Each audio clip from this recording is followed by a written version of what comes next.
셀트리온, 졸레어 바이오시밀러, 미국 허가 신청, 24년 출시 가능 퍼스트 무브, 하반기 실적 기대하는 이유 4가지는 셀트리온 월요일 마이너스 0.44% 하락, 제약은 마이너스 1.76% 하락세를 보입니다. 셀트리온 자사주는 15,000주 매수였고요. 외국인들은 39억의 매수, 기관들은 19억의 매도인데요. 수급적으로는 규모가 별로 안 되기 때문에 큰 의미는 없는 것이고요. 그 다음에 제약은 오늘 상대적으로 조금 많이 빠진 모습인데요. 외국인들이 76억의 매도가 있었기 때문이고 기관들은 5억의 매도입니다. 지난 금요일날 상승을 하고 오늘은 또 하락을 하는 모습, 그래서 오르락 내리락 등락 과정이 계속 진행이 되고 있는 소강 국면이라고 평가를 할 수가 있는 것이죠. 시장 전체적인 분위기와 더불어서 이러한 소강 국면이 조금 더 이어질 수 있다는 측면으로 접근이 될 수가 있는 것이죠. 오늘 이 시간에는 셀트리온의 실적과 그리고 어떻게 보면 주가도 마찬가지죠. 하반기부터 우리가 기대를 하자 이런 이야기들이 많은데요. 그렇다면 하반기에 기대를 해야 되는 이유, 4가지 이유가 있는데요. 이에 대해서 구체적으로 살펴보기로 하고요. 그리고 오늘 발표된 졸레어 바이오시밀러에 대해서 이야기를 해보기로 하겠습니다. 지난 금요일에 이어서 셀트리온은 신제품의 허가 신청에 대한 이야기인데요. 오늘은 졸레어 바이오시밀러에 대한 미국의 품목 허가 신청이 되는 것이죠. 졸레어 바이오시밀러는 글로벌 시장은 5조 원 규모가 되는 것이고요. 천식, 두드러기 등 주요 적응증에 대해서 미국에서 허가를 신청을 했는데 졸레어 바이오시밀러는 글로벌 주요국의 퍼스트 무브 출시를 목표로 하고 있다 이런 이야기고요. 특히 미국에서 이번 신청에서는 상호 교환성에 대해서도 신청을 했다고 이야기를 하는 것이죠. 좀 더 구체적인 내용을 살펴보게 되면요. 적응증에 대해서는요. 천식, 만성 비부비 동염, 식품 알레르기, 만성 특발성 두드러기 이렇게 되는데요. 주요 적응증이라고 이야기를 했잖아요. 오리지널이 가지고 있는 풀라벨 전체 적응증은 아니라고 볼 수가 있지만 최근에 오리지널 제품이 획득한 식품 알레르기 이 부분에 대해서도 포함이 됐다는 것은 의미가 있다고 볼 수 있는 것이죠. 그 다음에 졸레어 바이오시밀러 역시 SC 피하주사 제형이기 때문에요. 약국을 통해서 판매가 되잖아요. 그렇기 때문에 인터체인지블 상호 교환성이 중요한데 상호 교환성도 함께 진행이 됐다 이렇게 이야기를 하는 것이고요. 작년 기준 글로벌 매출액은 약 5조 원 정도로 잡고 있는 상황이죠. 특허는 유럽에서는 올 3월에 만료가 됩니다. 그리고 미국에서는 25년 11월이거든요. 그렇기 때문에 유럽의 신청을 작년에 해놓은 것이죠. 아마도 유럽에서는 조만간 성인이 나올 가능성이다 이렇게 볼 수 있는 것이죠. 그래서 신제품 5개 가운데서 졸레어 바이오시밀러는 퍼스트 무브가 될 가능성이 높다 이렇게 볼 수 있는 것이죠. 조금 더 구체적인 현황들을 보시게 되면요.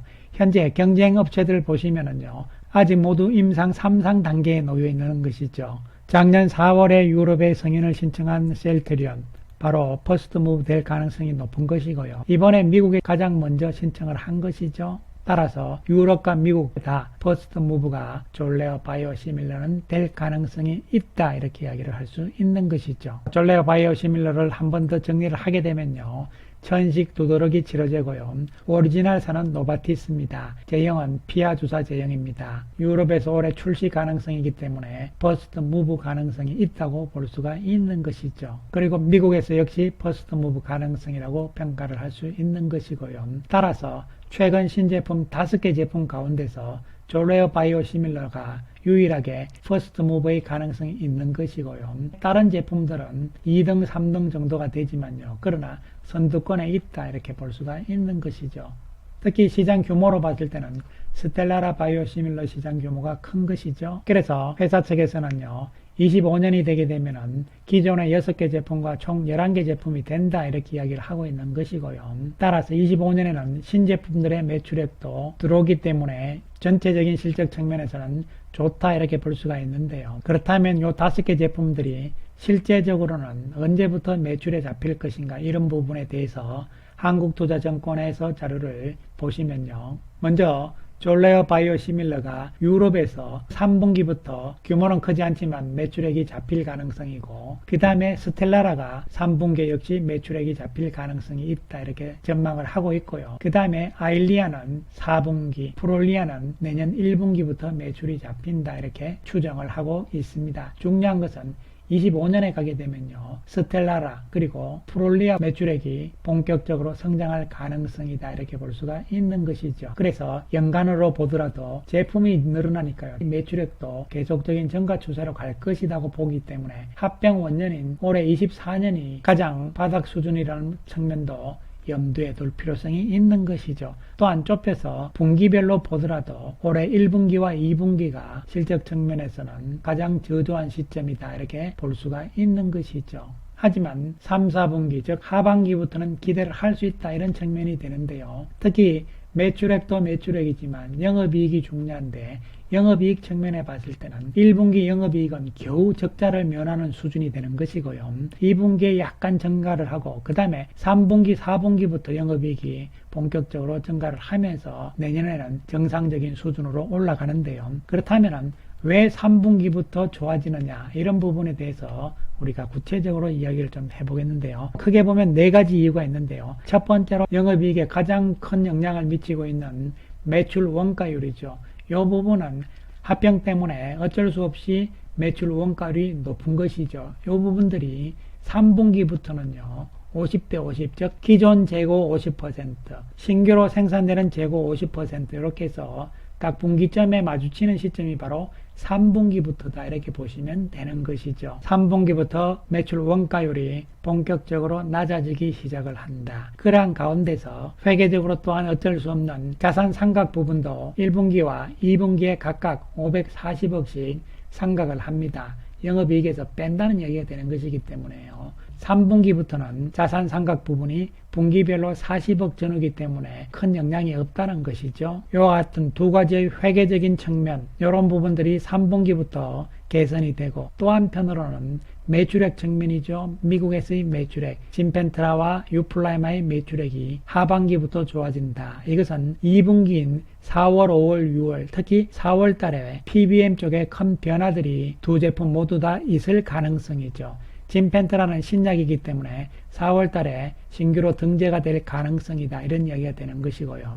그 다음에 유플라이마 역시 PBM 쪽에 변화가 감지가 되고 있는 것이죠. 시장 점유율 1위 PBM 업체인 CVS에서 오리지널인 휴미라를 등재해서 제외를 시킵니다. 그렇게 되면 다른 PBM 업체들도 그와 같은 움직임을 보일 가능성이죠. 특히 셀터리온의 유플라이마가 등재가 되어 있는 PBM 업체인 옵텀 RX에서도 휴미라를 제외시키게 된다면요, 유플라이마가 상대적으로 그만큼 기대를 할 수가 있는 것이죠. 이러한 부분들이 두 제품 모두 PBM과 관련해서 4월 달에 진행이 된다는 것이죠. 조금 늦는다 하더라도 어쨌든 4월, 5월, 6월 이렇게 진행이 되기 때문에 본격적인 처방 부분들은 3분기부터 나올 가능성, 이에 따른 매출의 기대, 이런 부분들이 이제 본격적으로 나오는 것이고요.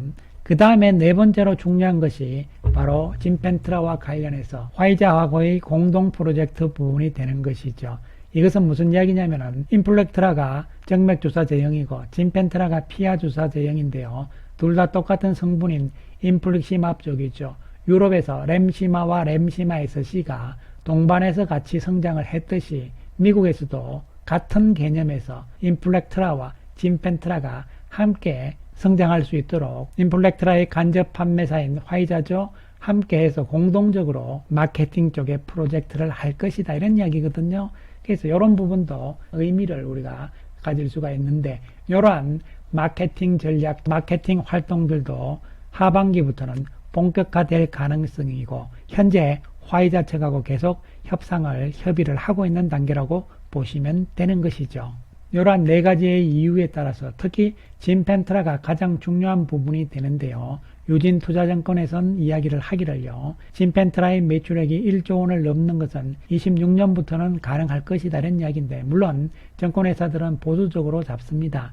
특히 시장 점유율이 이렇게 된다면요, 이 매출액은 판매 가격에 따라서 좀 달라지기 때문에요, 금액 규모는 차이가 있을 수 있다는 측면도 염두에 둘 수 있겠지만, 어쨌든 시장 점유율 추이와 함께 매출액 부분들도 기대를 할 수 있다 이렇게 생각을 할 수가 있는 것이죠. 24년 올해에 대해서 유진투자증권에서는 4,080억 정도를 잡고 있는데요, 분기별로 봤을 때는 2천억 이상은 예상을 하고 있는 것이죠. 물론 회사 측에서는 3천억을 예상을 하고 있습니다만요.